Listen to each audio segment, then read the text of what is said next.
નમસ્કાર દર્શક મિત્રો, ધર્મલોકમાં આપનું સ્વાગત છે. હું છું હિના. અમદાવાદની વર્ષગાંઠ છે.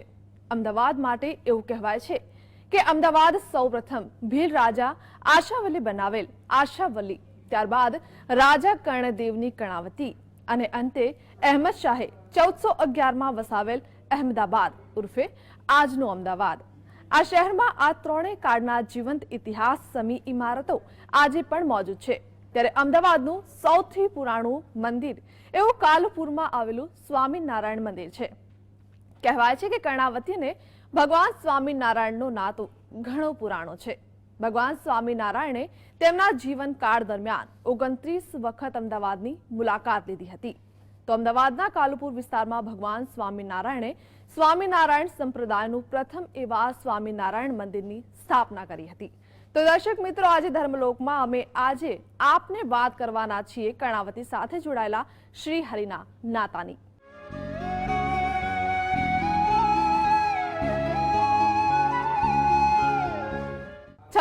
ફેબ્રુઆરી 2016 એટલે અમદાવાદનું જન્મદિવસ. શહેરનો સમય સાથ બદલાતું રંગરૂપ અને મિજાજ અમદાવાદની ઓળખ બની ગયું છે. ત્યારે આજે પણ અમદાવાદમાં એવા પૌરાણિક મંદિરો અને વારસા જીવંત છે જે જૂના અમદાવાદની ઝાંખી કરાવે છે. અને એમાંનું એક છે અમદાવાદના કાલુપુર વિસ્તારમાં આવેલું સ્વામિનારાયણ સંપ્રદાયનું સૌથી પહેલું સ્વામિનારાયણ મંદિર.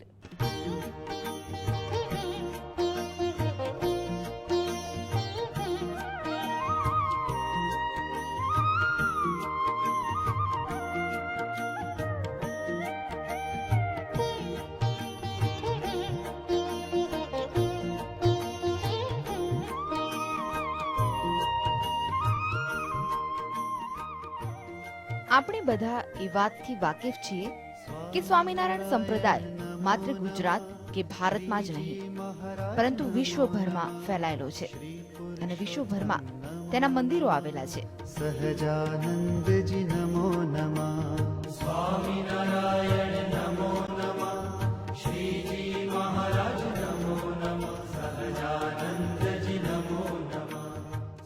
જે રીતે જૈન મંદિરો તેના કોતરકામ અને કલાકૃતિ માટે જગવિખ્યાત છે, તેવી જ રીતે સ્વામિનારાયણ મંદિરો પણ તેની બાંધણી અને કોતરણી માટે પ્રખ્યાત છે. અમદાવાદમાં પણ આવેલું છે એક પૌરાણિક સ્વામિનારાયણ મંદિર.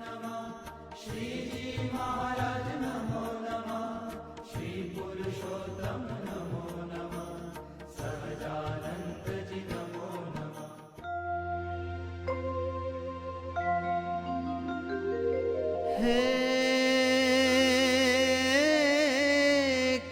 મૂર્તિ શોભે મહારાજની, જાણે ઉગ્યા સૂરજ ભાણ,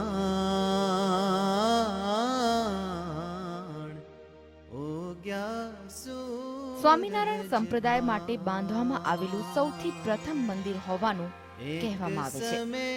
અમદાવાદમાં આવેલું આ સ્વામિનારાયણ ભગવાનનું મંદિર સ્વામિનારાયણ સંપ્રદાય માટે બાંધવામાં આવેલું સૌથી પ્રથમ મંદિર હોવાનું કહેવામાં આવે છે. 1822માં મંદિરના બાંધકામ માટે અંગ્રેજ સરકારે જમીન આપી હતી અને ભગવાન સ્વામિનારાયણે મંદિરનું નિર્માણ કરવાની જવાબદારી સ્વીકારી હતી.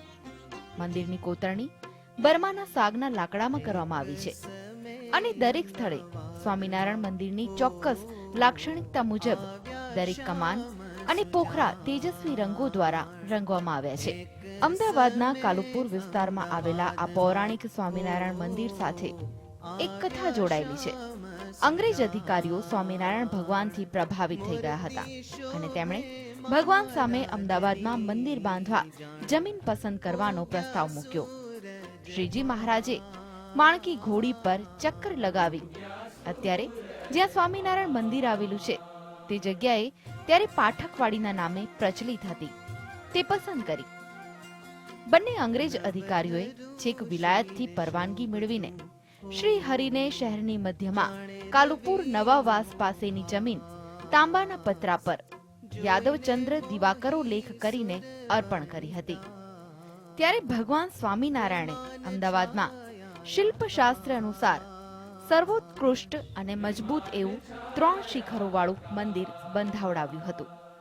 સ્વામિનારાયણ ભગવાને તેમના જીવનકાળ દરમિયાન અમદાવાદમાં આવીને કાલુપુર વિસ્તારમાં સ્વામિનારાયણ સંપ્રદાયના સૌ પ્રથમ મંદિરનું શિલાન્યાસ કરાવ્યું હતું.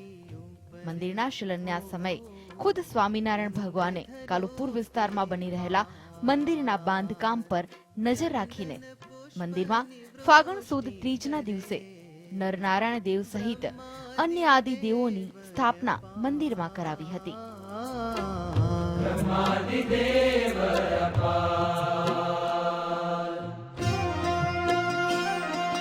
કેસર તિલક સુહામણું હા શોભે ભાલ વિશાલ નાસા બ્રકુટી વાકડી ગાલે ટીબકડી નો તાલ ગાલે ટીબકડી નો તાલ.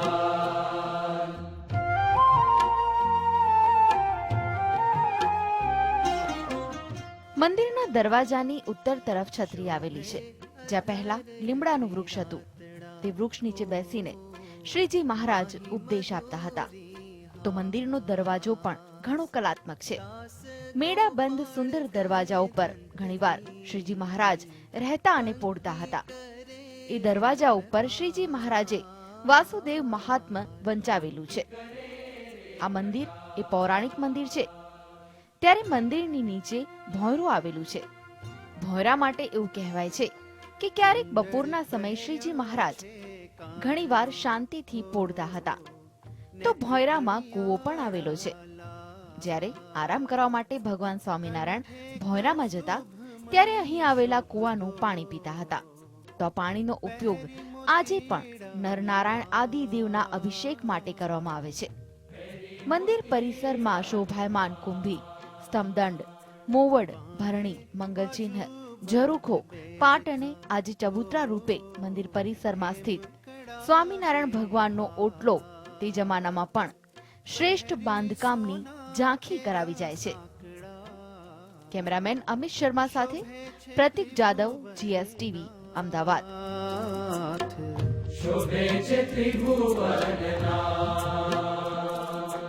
જામો જરીનો જાદવે હો પહેર્યા અમૂલી સાર ખંભે રેટો ગુઢા રંગનો ગળે ગુલાબી હાર ગળે ગુલાબી. તો ચાલો હવે જાણીએ કે શું છે આ મંદિરનો ઇતિહાસ અને કેવી રીતે આ મંદિરની સ્થાપના થઈ તેના વિશે જણાવશે અમારા સંવાદદાતા પ્રતિક જાદવ. કાલુપુર વિસ્તારમાં આવેલ સ્વામિનારાયણ મંદિરનો પણ મહિમા ખૂબ પ્રચલિત છે. ત્યારે આ સ્વામિનારાયણ મંદિરની શું છે ઇતિહાસ જાણીશું સ્વામિનારાયણ મંદિરના શાસ્ત્રી નિર્ગુણદાસજી સ્વામી પાસેથી. સ્વામીજી, હું તમને પૂછવા માંગીશ કે આ સ્વામિનારાયણ મંદિર છે, ખાસ કરીને કાલુપુરનું ખૂબ પ્રચલિત છે. શું મહિમા છે, શું ઇતિહાસ છે આ સ્વામિનારાયણ મંદિરનો?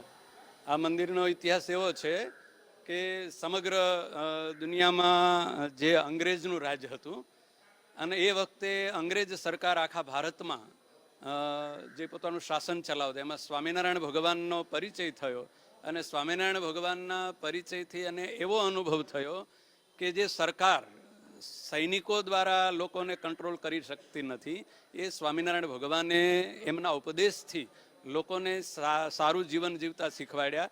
અને એ પ્રભાવના કારણે એ વખતનો અંગ્રેજ ગવર્નર સર ડનલપ એણે સ્વામિનારાયણ ભગવાનને અમદાવાદમાં આમંત્રણ આપીને બોલાવ્યા.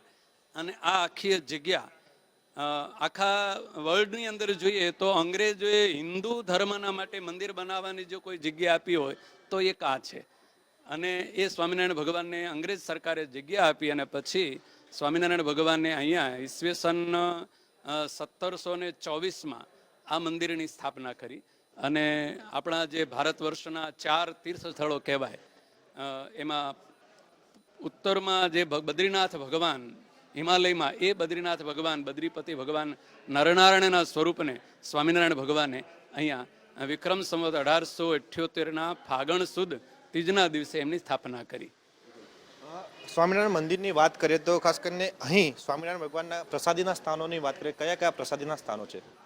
એટલે સંપ્રદાયમાં એવું હોય છે કે પ્રસાદીનું સ્થાન એને કહેવાય કે જ્યાં સ્વામિનારાયણ ભગવાન બેઠા હોય, એમણે કોઈ ઉપદેશ આપ્યો હોય અને એમણે કોઈ લીલા કે ચરિત્ર કોઈની રક્ષા કરી હોય, તો આ મંદિરમાં આખું મંદિર પ્રસાદીનું. સ્વામિનારાયણ ભગવાન અહીંયા 29 વખત આવ્યા છે અને પાછા બીજે વિચરણ માટે ગયા. તો સૌ પહેલાં તો દરવાજામાં પેસતા પેલું જે છે એક છત્રી, એ સ્વામિનારાયણ ભગવાન ત્યાં વચનામૃતનો ઉપદેશ આપતા. આ મંદિરમાં પોતે પ્રતિષ્ઠા કરી અને આ વચ્ચે ચોકની વચ્ચે જે છત્રી દેખાય છે એ છત્રીમાં સ્વામિનારાયણ ભગવાને ત્યાં રંગ ઉત્સવ કરેલો અને નરનારાયણ દેવની પ્રતિષ્ઠા કરવા ત્યાં મોટો યજ્ઞ કરેલો. અને આ ગાદી અહીંયા જે સ્થળ છે, આ ગાદી સ્થળ સ્વામિનારાયણ ભગવાને પોતાના સ્થાને ધર્મવંશી આચાર્ય અયોધ્યા પ્રસાદજી મહારાજને બેસાડીને એમને અહીંની ગાદી સ્થાપન કરેલી. એટલે આ સભામંડળ અહીંયા 500 પરમહંસો બેસી અને જમતા અને સ્વામિનારાયણ ભગવાન એમને પીરસતા.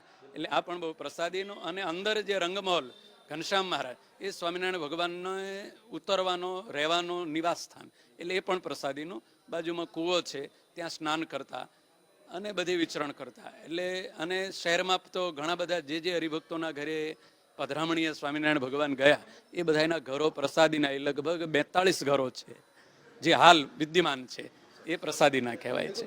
વાત કરીએ સ્વામિનારાયણ ભગવાનનો, તો અમદાવાદ સાથે ખૂબ જ મહિમા જોડાયેલો છે. તો અમદાવાદમાં આ કાલુપુર મંદિરમાં સ્વામિનારાયણ ભગવાનનો એક એવો પ્રસંગ જે ખૂબ પ્રચલિત હોય, જણાવશો? પ્રચલિતમાં સ્વામિનારાયણ સંપ્રદાયની રીતે જોઈએ તો સ્વામિનારાયણ ભગવાને ફાગણ વદ એકમના દિવસે બહુ જ મોટો રંગ ઉત્સવ કરેલો. 500 એક બાજુ પરમહંસો અને હજારો હરિભક્તોને પરસ્પર રંગથી રંગેલા ઉત્સવ કરેલો, જેમ આપણે હોળીનો ઉત્સવ કહીએ છીએ. પણ આ ભગવાનનો જન્મદિવસ છે, નરનારાયણ દેવનો જન્મદિવસ, એટલે એને રંગ ઉત્સવ કહેવાય છે. અબીલ ગુલાલ અને અહીંથી પછી આખો સંઘ સાબરમતી નારાયણઘાટ સુધી એ રંગવાળા કપડાં સ્નાન કરવા માટે ગયા અને આખા શહેરમાં એની ખૂબ પ્રસિદ્ધિ થયેલી.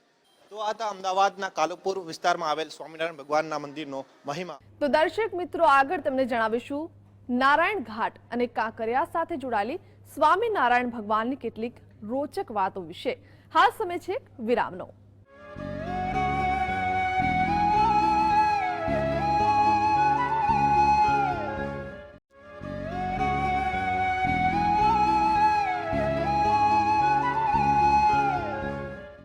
વિક્રમ સંવત 1859માં સૌ પ્રથમ વખત શ્રી સ્વામિનારાયણ ભગવાનને અમદાવાદમાં આગમન કર્યું હતું. તે વખતે કાલુપુર નવાવાસથી જમાલપુર દરવાજા સુધી શહેરને શણગારવામાં આવ્યું હતું. સંવત 1865માં મહેપત રામનો ભત્રીજો વિઠ્ઠલરાવ અમદાવાદનો સૂબો બન્યો. તેણે ભગવાન શ્રી સ્વામિનારાયણ તથા સંપ્રદાય વિશે ભારે દ્વેષભાવ હતો. તેથી જ તેણે ભગવાન શ્રી સ્વામિનારાયણને મારવા માટે ષડયંત્ર રચ્યું હતું.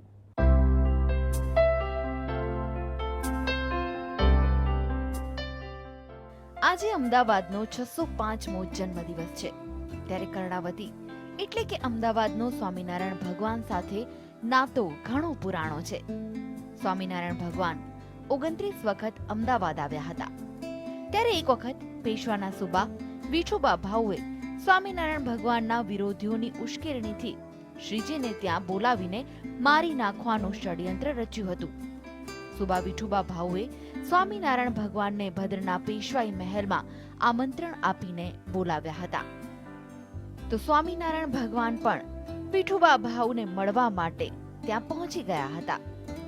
વિઠોબા ભાઉએ સ્વામિનારાયણ ભગવાનને બેસાડવા માટે તેલના કુવા પર વાંસના લાકડાઓ પાથરીને આસન બનાવડાવ્યું હતું અને તે કપટ આસન બનાવી શ્રી હરિને તેના પર બેસવા કહ્યું. પરંતુ ભગવાન સ્વામિનારાયણ તેના પર બેઠા નહીં અને સર્વાર્થ યામીએ તેનું કપટ ઉઘાડું પાડી દીધું. ભદ્રનો કિલ્લો છે, ત્યાં ભગવાન સ્વામિનારાયણ સંવત 1867માં ત્યાં આવ્યા હતા અને ભદ્રના કિલ્લાની અંદર સુબાએ ભગવાન સ્વામિનારાયણને આમંત્રણ આપ્યું કે તમે મારા કિલ્લામાં પધારો. ત્યારે ભગવાન સ્વામિનારાયણ સાથે એક સંત માત્ર હતા અને એક અંકુરજી નામના હરિભક્ત હતા. એ ભગવાન કિલ્લામાં પધરામણી કરી, પણ જે સુબો હતો ને એ સ્વામિનારાયણ ભગવાનનો ખૂબ જ દ્વેષી હતો. એટલે એને અને પંડિતોએ ભગવાન સ્વામિનારાયણને મારવાનું કાવતરું કરેલું. અને જે ભદ્રનો કિલ્લો છે ત્યાં ભગવાન સ્વામિનારાયણને ખુદ મારી નાખવા માટે એ લોકોએ એક તેલનો ટાંકો બનાવેલો અને તેલના ટાંકાની અંદર વાંસની પટ્ટીઓ ગોઠવેલી અને એની ઉપર એક આસન બનાવી દીધું. એમનો સંકલ્પ એવો હતો કે ભગવાન સ્વામિનારાયણના ટાંકા પર બેસાડવા, અને જેવા ભગવાન સ્વામિનારાયણ ટાંકા પર બેસશે એવા એ પડી જાય અને એમનું મૃત્યુ થાય. આવો એમનો આઈડિયા હતો અને ભગવાન સ્વામીને મારી નાખવાનું એક કાવતરું હતું. પણ આ તો ભગવાન છે, સર્વોપરી સ્વામી ભગવાન સર્વ અંતર્યામી છે. એટલે ભગવાન ત્યાં ગયા ખરા, પણ ભગવાન સ્વામિનારાયણ એ ટાંકા પર બેઠા જ નહીં. જ્યાં પંડિતો બેઠા હતા એની સભામાં જઈને ભગવાન બેસી ગયા. ત્યારે સુબાએ કીધું કે તમે અમદાવાદમાં શા માટે આવો છો? જ્યાં સુધી મારું રાજ્ય હોય ત્યાં સુધી તમારે ક્યારે આવવું નહીં. ત્યારે ભગવાન સ્વામી ઊભા થયા અને કહે છે કે જ્યાં સુધી તારું રાજ્ય હશે ત્યાં સુધી અમદાવાદમાં પ્રવેશ કરીશ નહીં. એમ કરી ભગવાન સ્વામિનારાયણ હાથમાં પોતે લાકડી લીધી અને જે ટાંકા ઉપર ભગવાનને મારી નાખવા માટે પ્લાસ્ટિકને વાંસની લાકડીઓ પાથરી અને મારવાનું કાવતરું કર્યું હતું. એની પર ભગવાન સ્વામિનારાયણ પોતાના હાથની લાકડી દબાવી અને આસન આખું પાડીને બતાવ્યું કે તમે મને મારી નાખવા માટેનું કાવતરું કર્યું છે. જ્યારે ભગવાનને મારવાનું કાવતરું કરે ત્યારે એમની પાસે જે સંત હતા એ ક્રોધાયમાન થઈ ગયા અને એમને તરત શ્રાપ આપવાનું કર્યું કે ડટ્ટણ સો પટ્ટણ. જ્યાં સંત બોલવા ગયા, શ્રાપ આપવા માટે ગયા, ત્યારે ભગવાન સ્વામીને એમને અટકાવી દીધા કે આપણે જીવોના કલ્યાણ કરવા માટે આવ્યા છે, આપણે ક્ષમા રાખવી. એમ ભગવાન સ્વામિનારાયણ ભદ્રના કિલ્લામાં ક્ષમાનો ઉપદેશ આપ્યો અને ભગવાને કીધું કે જ્યાં સુધી સુબાનું રાજ હશે ત્યાં સુધી આ કિલ્લામાં ક્યારે પ્રવેશ કરીશ નહીં. અને આપ સૌ જાણીએ છીએ કે રાવણનું રાજ ક્યાં સુધી ટકે? ભગવાન સામેથી વિરોધ કરે છે માણસ ટકી શકતો નથી. ભગવાનનું અપમાન કર્યું એટલે સુબાનું રાજ પણ ગયું. અને એ બલિહારી છે કે એ ભગવાન સ્વામિનારાયણ પછી આ ભદ્રના કિલ્લામાં પધાર્યા ત્યારે એરણ સાહેબ આવેલા અને એરણ સાહેબે ખુદ ભદ્રના કિલ્લામાં વાસ્તે ગાતે ભગવાન સ્વામિનારાયણની ઘોડી પર નગરયાત્રા કાઢી અને ભગવાનને વિરાજમાન કર્યા હતા. એમ ભગવાન સ્વામિનારાયણ આજે પ્રગટ અને પ્રત્યક્ષ છે. એનો એક ભદ્રનો કિલ્લો એક પરચાનો એક પ્રસંગ છે. સ્વામિનારાયણ નમો નમઃ, શ્રીજી મહારાજ નમો નમઃ, શ્રી પુરુષોત્તમ નમો નમઃ, સહજાનંદજી નમો નમઃ. ભગવાન સ્વામિનારાયણને મારવાનું સુબાનું ષડયંત્ર છતું થઈ ગયું અને ખૂબ જ નજીકના ભવિષ્યમાં તેના રાજનો પણ અંત આવ્યો હતો. પણ ભદ્રનો કિલ્લો તે સમયે ભગવાન સ્વામિનારાયણના ક્ષમા ઉપદેશની સાક્ષી બન્યો હતો.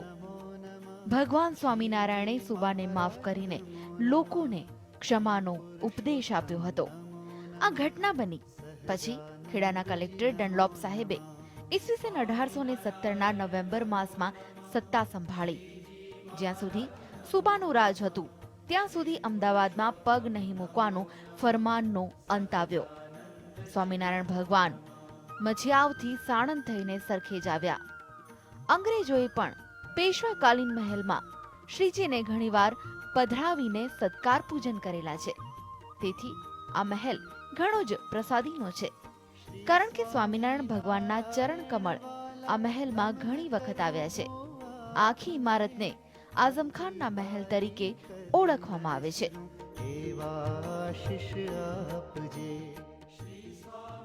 કેમેરામેન અમિત શર્મા સાથે પ્રતિક જાદવ, GSTV, અમદાવાદ.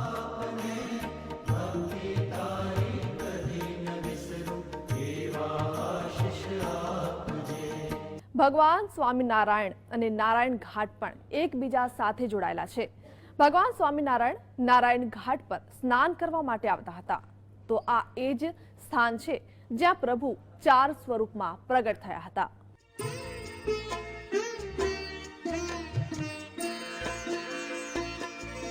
તારા મુખની લાવણતા મીઠી રે મોહન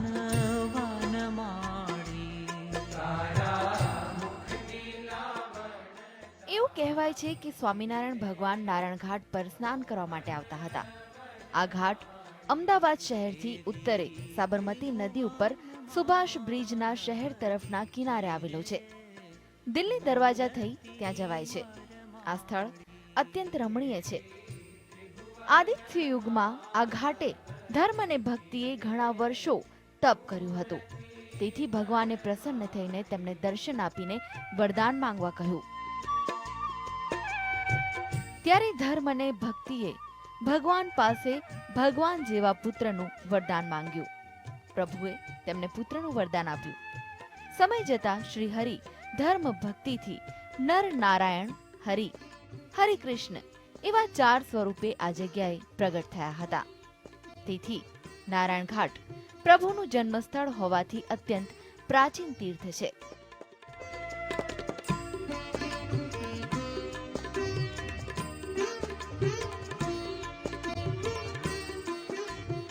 મૂળભૂત રીતે આ સ્થાન નારાયણ ઘાટ એ કરોડો વર્ષો જૂનું તીર્થ છે. આદિ સતયુગમાં ભગવાન નરનારાયણ દેવ, હરિ અને કૃષ્ણ 4 સ્વરૂપે અહીં પ્રગટ થયા હતા. ધર્મારણ્ય તરીકે આ સ્થાન ઓળખાતું. આ સાબરમતી નદી એ ગંગા કરતાં પણ પુરાતની નદી છે અને ભગવાનનું એ જન્મસ્થાન છે. પરમાત્માનો માતા પિતાનો ધર્મદેવ અને મૂર્તિદેવીનો આશ્રમ હતો, એટલે આ સ્થાન નારાયણ ઘાટ તરીકે ઓળખાતું. સ્વામિનારાયણ સંપ્રદાય સાથે આ સ્થાન પણ બહુ અદ્ભુત રીતે જોડાયેલું છે. સ્વામિનારાયણ ભગવાન પણ જ્યારે જ્યારે અમદાવાદ પધારતા ત્યારે નંદ સંતોની સાથે કાયમ સ્નાન કરવા માટે આ જગ્યાએ આવતા. એવું આ સંપ્રદાય માટે પણ પરમ પ્રસાદીનું સ્થાન છે અને હિન્દુ ધર્મ માટે પણ બહુ જ પુરાતન તીર્થ છે. આ તીર્થમાં એ વખતે નાનું એવું મંદિર હતું. આજથી 20 વર્ષ પહેલાં આ ભવ્ય નવનિર્મિત 64 થાંભલાનું મંદિર તૈયાર થયું. આ મંદિરમાં ઘનશ્યામ મહારાજ, ધર્મભક્ત હરિકૃષ્ણ મહારાજ, નરનારાયણ દેવ, રાધાકૃષ્ણ દેવ, લક્ષ્મીનારાયણ દેવ આદિ દેવો આ મંદિરમાં બિરાજમાન છે.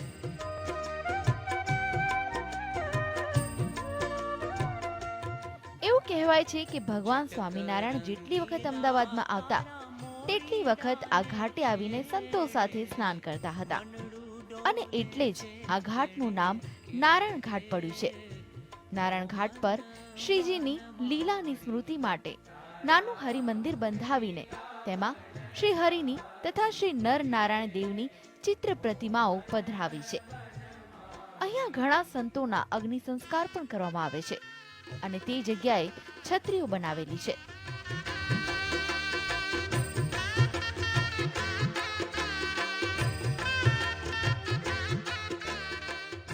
મહાદેવજીનું મંદિર એ પણ નદીના કિનારે છે. ભગવાન જે પથ્થર ઉપર બેસીને સ્નાન કરતા એ જ પથ્થરમાંથી કોતરેલી હનુમાનજી મહારાજની મૂર્તિ પણ આ જ પરિસરમાં છે.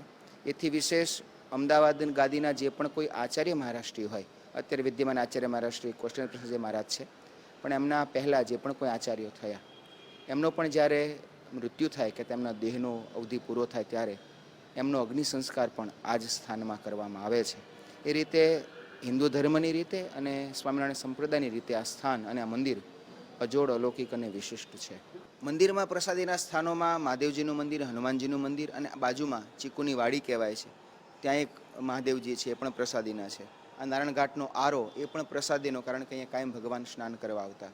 એની સાથે સાથે ભગવાનની સાથે રહેલા 2 નંદ સંતો મહાનુભાવાનંદ સ્વામી અને વાસુદાનંદ વર્ણી, એમની પણ અગ્નિ સંસ્કારની ક્રિયા અહીં થયેલી, એમની પણ પ્રસાદીની છત્રીઓ છે.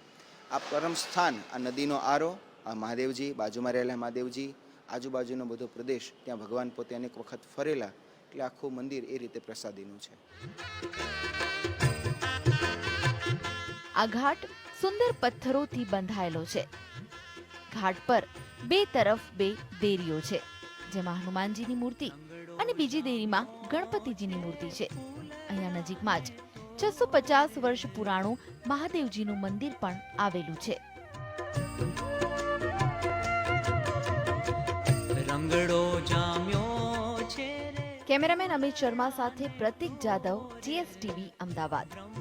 ભમે છે ચબુકોરે રે મોહન વનમાળી. પ્રસિદ્ધ એવું આજનું કાંકરિયા તળાવ અમદાવાદની શાન ગણાય છે. ત્યારે કાંકરિયા તળાવ કેટલું પૌરાણિક છે, કાંકરિયા તળાવનું નામ કાંકરિયા કેમ પડ્યું તે વાત પણ ઘણી રોચક છે. તો સ્વામિનારાયણ ભગવાને આ તળાવે શહેર 84 કરી હતી. સાથે જ કાંકરિયા નજીક મણિનગરમાં આવેલું છે અન્ય એક સ્વામિનારાયણ મંદિર. તેના મહાત્મા વિશે પણ જાણીએ. હૌજે કુતુબ્દ તરીકે પ્રસિદ્ધ આજનું કાંકરિયા તળાવ આજે સ્વામિનારાયણ સંપ્રદાય માટે પણ ઘણું મહત્વનું છે, કારણ કે આ એ જ જગ્યા છે જ્યાં ભગવાન સ્વામિનારાયણે શહેર 84 કરી હતી. આ સાથે જ એવું પણ કહેવામાં આવે છે કે આ એ જ જગ્યા છે જ્યાં ભગવાન સ્વામિનારાયણ ક્યારેક સ્નાન કરવા પણ આવતા હતા. તો કાંકરિયાની વચ્ચે આવેલી નગીના વાડીમાં ભગવાન સ્વામિનારાયણ બેસતા હતા અને ત્યાં ધ્યાન કરતા હતા. તો ચાલો સાંભળીએ કઈ કથા જોડાયેલી છે સ્વામિનારાયણ ભગવાન અને કાંકરિયા તળાવ સાથે. 605 વર્ષ જૂના અમદાવાદમાં સૌપ્રથમ મંદિર ક્યાં બન્યું હતું? શા માટે અંગ્રેજોએ તેમની જમીન મંદિર બનાવવા માટે ભેટ આપી હતી? સમગ્ર સવાલોના જવાબ જાણીશું સ્વામી પ્રેમ વત્સલદાસજી મહારાજ પાસેથી. સ્વામીજી, સૌપ્રથમ આપને પૂછવા માંગીશ કે સ્વામિનારાયણ ભગવાનનો જન્મ ક્યાં થયો હતો અને જન્મ બાદ તેમણે કયા પ્રકારના કાર્યો કર્યા હતા? સર્વ અવતારના અવતારી પૂર્ણ પુરુષોત્તમ શ્રી સ્વામિનારાયણ ભગવાનનું પ્રાગટ્ય અયોધ્યા પાસે આવેલા છપૈયા ગામ ખાતે ચૈત્ર સુદ નોમ 1837 રોજ થયું અને ભગવાન સ્વામિનારાયણ પ્રગટ થઈ આ ભૂમિ ઉપર અનેક જીવોના મોક્ષને માટે મંદિરો બાંધ્યા, શાસ્ત્રો બાંધ્યા, જેમાં શિક્ષાપત્રી એવો ગ્રંથ છે કે નાના માણસની ઝૂંપડીથી અમેરિકાના માણસો પણ એ ગ્રંથ વાંચે છે. એમ ભગવાને શાસ્ત્રો રચ્યા, સંતો રચ્યા, જેણે કરીને અનેક જીવોના મોક્ષ થાય છે. એમ ભગવાને પ્રગટ થઈ મંદિરો અને શાસ્ત્રોની રચના કરી છે. બિલકુલ. સ્વામિનારાયણ સંપ્રદાયની વાત આવે ત્યારે કેટલાક લોકો એવું માનતા હોય છે કે સ્વામિનારાયણ સંપ્રદાયના જેટલા પણ મંદિરો છે તેમાં કરોડોનો ખર્ચો કરવામાં આવે છે. આ ખર્ચો જો ન કરવામાં આવે ને શાળા કે કોલેજો પાછળ ખર્ચવામાં આવે તો વિદ્યાર્થીઓનું પણ ભવિષ્ય સુધરે. તો શું માનવું છે સ્વામિનારાયણ સંપ્રદાયનું અને આપનું શું માનવું છે ખાસ કરીને આજે લોકોની માન્યતા તે માટે? સ્વામિનારાયણ ભગવાને મંદિરો પણ રચ્યા છે, સ્કૂલો પણ રચી છે અને દવાખાના પણ રચ્યા છે. અને આજની તારીખ પણ સ્વામિનારાયણ સંપ્રદાયની જે સંસ્થાઓ છે તેમાં ધ્યાનપૂર્વક અભ્યાસ કરશો તો સંપ્રદાયના જે મંદિરો છે એ સ્કૂલો પણ ચલાવે છે અને દવાખાના પણ રચાવે છે. પણ એ સમજવાની જરૂર છે કે સ્કૂલનું કામ દવાખાનું નહીં કરી શકે, દવાખાનાનું કામ સ્કૂલ નહીં કરી શકે. માટે મંદિરો હશે તો બાળકોમાં સંસ્કાર આવશે, સંસ્કાર સાથેનું શિક્ષણ હશે તો માણસ પ્રગતિ કરી શકશે. સંસ્કાર વગરનું શિક્ષણ માણસનું ભક્ષણ કરશે. આજે સંસ્કાર નહીં હોય તો બાળકો વ્યસનના માર્ગે ચડી જશે. એ વ્યસનના માર્ગથી અટકાવવા માટે મંદિરો છે અને મંદિરોની અંદર સ્વામિનારાયણ સંપ્રદાયના સંતો છે. બિલકુલ. વાત થઈ અમદાવાદના પહેલા મંદિરની, ખાસ કરીને કાળુપુર વિસ્તારમાં મંદિર બાંધ્યું હતું. ત્યારે ઇતિહાસમાં એવું પણ લખેલું છે કે અંગ્રેજો જે ભારત પર જે જુલ્મ ગુજાર્યા હતા તે જ અંગ્રેજોએ મંદિર બનાવવા માટે તેમની જગ્યા ભેટમાં આપી હતી. શા માટે તેમણે જગ્યા ભેટમાં આપી હતી? શું મહિમા છે? અંગ્રેજોને જગ્યા ભેટ આપવામાં એરન સાહેબ કરીને અંગ્રેજ અધિકારી હતા, એમનો મહત્વનો ફાળો છે. અને એમણે ભગવાન સ્વામિનારાયણ પ્રાર્થના કરી, ભગવાન સ્વામિનારાયણ તમે અમદાવાદમાં મંદિર કરો અને તમારે જેટલી જગ્યા જોઈતી હશે એટલી જગ્યા અમે તમને ભેટમાં આપીશું. અને ઇતિહાસ એમ કહે છે કે ભગવાન સ્વામિનારાયણે ઘોડી ફેરવી અને જેટલા વિસ્તારમાં ભગવાન સ્વામિનારાયણ ઘોડી ફેરવી એટલો એરિયા, એટલી જગ્યા એરન સાહેબે અંગ્રેજ પાસેથી કે લંડનમાં ત્યાંના કાગળ મોકલી અને દસ્તાવેજ કરી ભગવાન સ્વામિનારાયણને આપ્યા. હવે એનું રહસ્ય એવું છે કે એરન સાહેબ એક વખત કાંકરિયા પાસેથી નીકળ્યા હતા અને નીકળતા હતા ત્યારે કાંકરિયા પાસે બહુ જ વનવાટી હતી, જંગલ જેવો વિસ્તાર હતો. ત્યારે એરન સાહેબને મારવા માટે એક વાઘે હુમલો કર્યો અને હુમલો કર્યો ત્યારે ભગવાન સ્વામિનારાયણ એરન સાહેબને દર્શન આપ્યા અને ભગવાન સ્વામિનારાયણ વાઘમાંથી રક્ષા કરવા માટે એરન સાહેબને ઉપાડીને લઈ લીધા આકાશમાં અને એક હાથી ઉપર એમને બેસાડ્યા. અને એરન સાહેબને ભગવાન સ્વામિનારાયણના આ વખતે દર્શન થયા. ત્યારથી એરન સાહેબના મનમાં થઈ ગયું કે આ સ્વામિનારાયણ સહજાનંદ સ્વામી છે ખરેખર સર્વોપરી સ્વામિનારાયણ ભગવાન છે એવો એમને નિશ્ચય થઈ ગયો. અને એમને થયું કે મને આ ભગવાનની પ્રાપ્તિ થઈ છે તો મારે અનેક મનુષ્યને પણ આ ભગવાન સ્વામિનારાયણને સૌને ઓળખાણ કરાવી છે. માટે એરન સાહેબે અમદાવાદની જગ્યા ભગવાન સ્વામિનારાયણને ભેટમાં આપી. અને આજે એરન સાહેબની આ બલિહારી છે, જેને કરીને સ્વામિનારાયણ સંપ્રદાયની અંદર જેટલા શહેરો છે એમાં સૌથી વધારે મંદિરો અને સૌથી વધારે સત્સંગી અમદાવાદમાં છે. અને ભગવાન સ્વામિનારાયણે પોતાની હયાતીમાં પહેલું મંદિર 1878માં ફાગણ સુદ ત્રીજના દિવસે અમદાવાદમાં સ્થાપ્યું. અને જેણે કરીને આજે અમદાવાદની અંદર ઘણા સત્સંગીઓ થયા છે અને એને કરીને વ્યસન મુક્તિ સમાજ આજે અમદાવાદ શહેરને અને ગુજરાત રાજ્યને પ્રાપ્ત થયો છે. એ ખૂબ આનંદની વાત છે. બિલકુલ. તો આ છે અમદાવાદ જે 605 વર્ષ જૂનું છે તેનો મહિમા, જેની સાથે સ્વામિનારાયણ સંપ્રદાય તેમજ સ્વામિનારાયણ ભગવાન પણ ખૂબ જ સારી રીતે જોડાયેલા છે. સ્વામિનારાયણ સંપ્રદાય સાથે માત્ર માણસો જ નહીં પરંતુ અંગ્રેજોએ ભારતમાં જુલ્મ કર્યો હતો તે અંગ્રેજો પણ આકર્ષાયા હતા અને તેમણે પોતાની જમીન મંદિર બનાવવા માટે ભેટ આપી હતી. મહારાજ નમો નમઃ. તો કાંકરિયાની નજીક મણિનગર વિસ્તારમાં આવેલું છે સ્વામિનારાયણ ભગવાનનું મંદિર. આ મંદિર પ્રસાદીની ભૂમિ પર આવેલું છે, તેથી આ મંદિર પણ ભક્તોની આસ્થાનું કેન્દ્ર બન્યું છે. કાંકરિયામાં ભગવાન સ્વામિનારાયણે શહેર 84 કરી હતી અને એટલે જ કાંકરિયાની આજુબાજુનો વિસ્તાર પણ પાવન થઈ ગયો હતો. ભગવાન સ્વામિનારાયણના ચરણો આ વિસ્તારમાં પડ્યા હતા અને આ વિસ્તારમાં ભગવાન સ્વામિનારાયણના મંદિરની સ્થાપના કરવામાં આવી. આનો મહિમા એ છે કે વિક્રમ 1878 ફાગણ સુદ ત્રીજના દિવસે ભગવાન સ્વામિનારાયણે કાળુપુર મંદિરમાં નરનારાયણ દેવ પધરાવ્યા. નરનારાયણ દેવ પધરાવ્યા પછી ભક્તોની ઈચ્છા હતી કે આપણે 84 બ્રાહ્મણોની કરવી જોઈએ. તો ફાગણ સુદ પાંચમના દિવસે ભગવાન સ્વામિનારાયણ કાંકરિયા તળાવે શહેર 84 કરેલી, જેમાં 84 નાતના ભૂદેવો પધારેલા અને 84 રસોડા ભૂમિ ઉપર કરેલા. હજારો ભૂદેવો, હજારો ભક્તો અને સંતોને આ ભૂમિ ઉપર લાડવાનો પ્રસાદ જમાડેલો. એ જ ભૂમિ ઉપર એ પ્રસાદીની ભૂમિ ઉપર આદિ આચાર્ય શ્રી અયોધ્યા પ્રસાદજી મહારાજે જે જગ્યાએ ભગવાન સ્વામિનારાયણ બિરાજમાન હતા તે જ ઓટલા ઉપર બાલ સ્વરૂપ કષ્ટભંજન દેવની સ્થાપના કરેલી વિક્રમ સંવંત 1878 ફાગણ સુદ 5મના દિવસે ત્યારથી લઈને આજ સુધી આ ભૂમિ પ્રસાદીની એ ભૂમિ ઉપર 3 શિખરનું મંદિરનું નિર્માણ થયું અને એ ભૂમિ ઉપર શ્રી રાધાકૃષ્ણ દેવ હરિકૃષ્ણ મહારાજ અને ઘનશ્યામ મહારાજની સ્થાપના થઈ. પરમ પૂજ્ય આચાર્ય મહારાજે જે મૂર્તિઓની સ્થાપના કરેલી તે દેવો આજ પણ બિરાજમાન છે. એવી આ પ્રસાદીની ભૂમિ છે આ. અને જે ભૂમિ ઉપર ભગવાન સ્વામિનારાયણે 84 કરી હોય અને જે ભૂમિ ઉપર હનુમાનજી મહારાજ બિરાજમાન હોય અને એ હનુમાનજી મહારાજનો પ્રતાપ ખૂબ આજ પણ દેખાય છે આપણને. તે ભૂમિ ઉપર હર સાલ પણ શહેર 84 થાય છે. દેવોનો વાર્ષિક પાટોત્સવ પણ આ ભૂમિ પર ઉજવાય છે. તેવી આ પ્રસાદીની ભૂમિ છે. વાલા ભક્તોને જણાવવાનું કે આ ભૂમિ ખૂબ પ્રસાદીની છે અને હનુમાનજી દાદાનો મહાપ્રતાપ છે.